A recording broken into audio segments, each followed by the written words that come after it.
Okay, imagine this.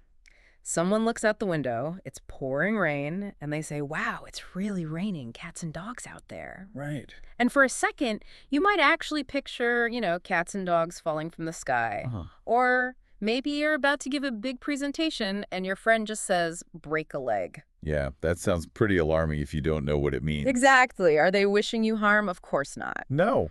Welcome to the deep dive.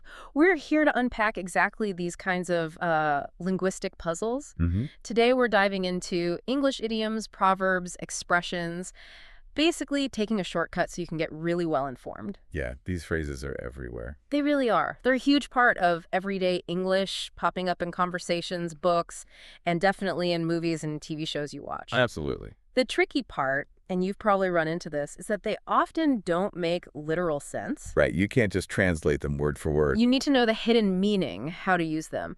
But honestly, the fun part is that learning these is actually enjoyable. It is. Mm-hmm. Especially when you compare them to maybe similar ideas in your own language. Totally.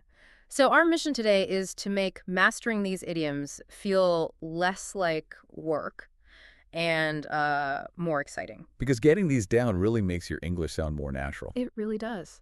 Yeah. And you'll follow conversations, movies, everything so much more easily. And what's really useful for us today is our source material. It's a structured guide that actually organizes idioms by how common they are in American English. Oh, that's handy. Yeah, so we can focus on the ones you're most likely to hear first.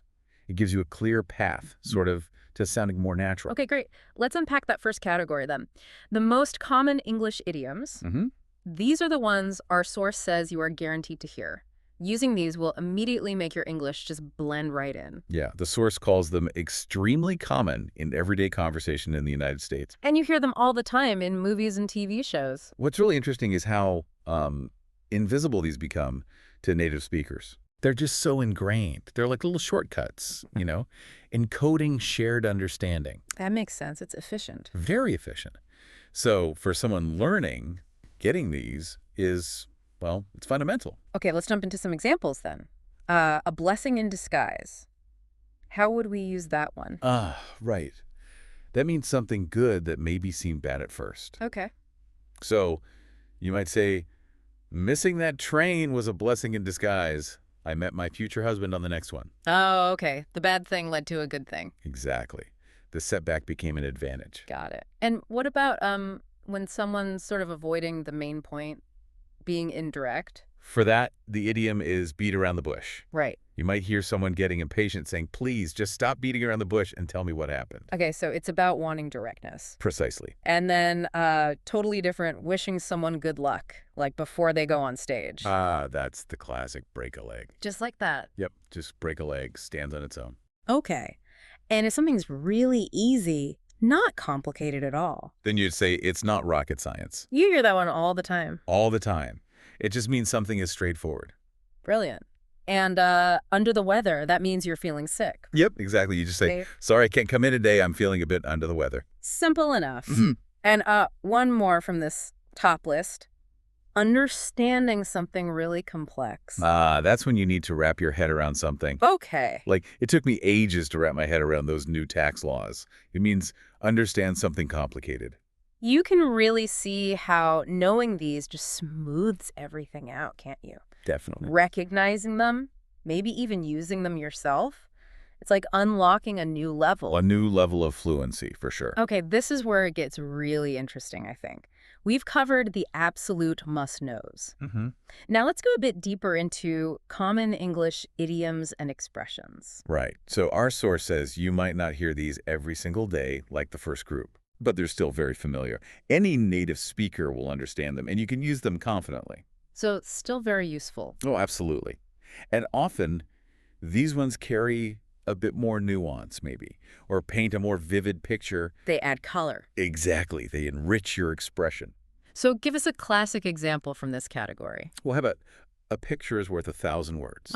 Perfect. Everyone knows that one. Right. It just means showing is often better than telling. You use it as a standalone phrase. Makes total sense.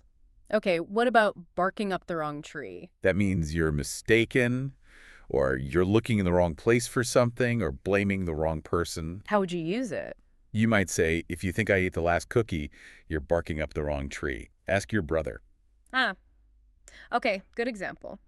Another one that feels like good advice is don't cry over spilt milk.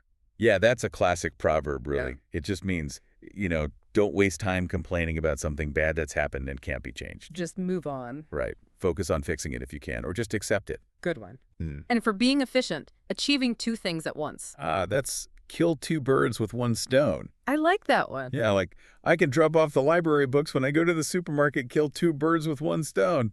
Very practical. Okay, and then there's sometimes that big obvious issue that nobody wants to talk about, Oh, yes, that's the elephant in the room. right?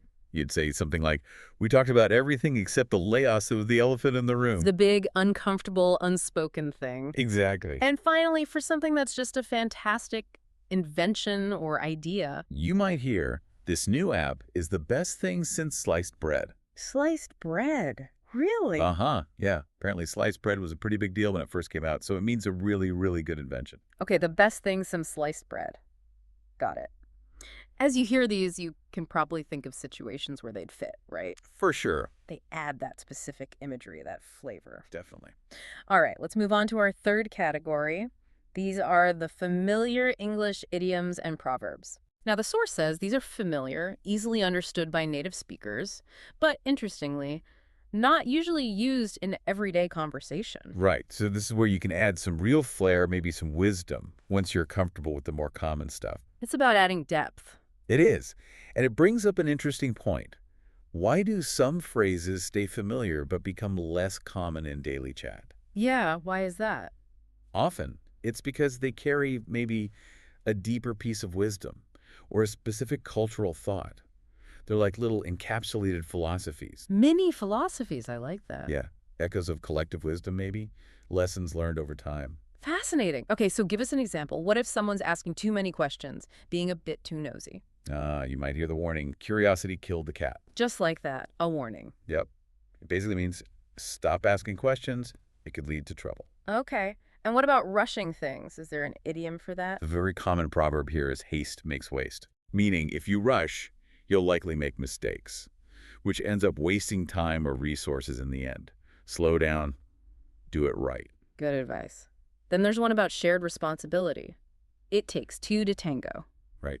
That one's pretty clear, isn't it? Yeah, it seems like it. It just means if there's a situation or an argument involving two people, usually both have some role or responsibility. You can't blame just one person. Okay, shared accountability. Got it. And learning from a bad experience. That would be once bitten, twice shy.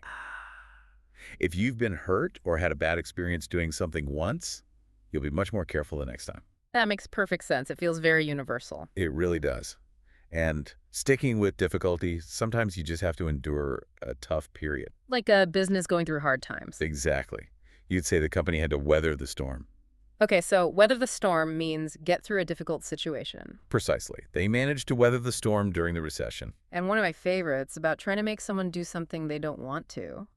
You must mean you can lead a horse to water, but you can't make him drink. That's the one. Yeah, it's a great one. It perfectly captures the idea that you can give someone an opportunity or advice, but you can't force them to take it or accept it. Free will, basically. In a nutshell, yeah. People have to choose for themselves. These familiar ones, they really do add something extra, don't they? Depth, sometimes humor. A bit of wisdom, cultural resonance. They really showcase the richness of the language. Absolutely. So just to wrap up our deep dive today, we've explored this really cool world of English idioms and expressions. And understanding these is, well, it's more than just memorizing. It's key to really getting the flow of conversations, movies, TV shows. They're like cultural shortcuts. Really, using them well makes you sound much more authentic. Definitely. And it's worth remembering, even though our source focused on American English, these idioms we talked about today, they're widely understood. They're current. Not old-fashioned. Not at all. They're relevant for talking with native speakers from all sorts of English-speaking places. Yeah. And hopefully, you see, it's kind of a fun discovery process. Yeah, especially comparing them to your own language. Exactly. So here's a final thought to leave you with. We see that lots of idioms seem to tap into universal human experiences, right?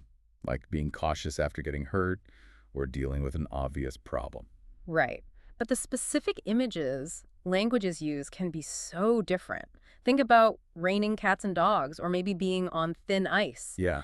What idiom from your own language captures a similar idea? And maybe more interestingly, what does that difference in imagery tell us about how different cultures frame those common experiences? Ooh, that's a really interesting question to ponder.